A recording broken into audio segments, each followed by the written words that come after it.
Chiri wengi. Yeah, like kweli unajua maneno ya dunia kusema tajiri. Unajua. Kwa sababu ni tajiri ndio alifanya mimi hii madawa mjinga sana. Inafunjika mwili. Ndio tajiri. Yeah, that one is the truth.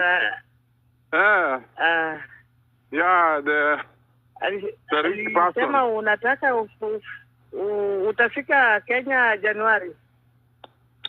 Na jaribu, lakini sina pesa ya ndege na ni lazima nichukua hiyo pesa kwa dada yangu na mama yangu, lakini ndio watu yake, those persons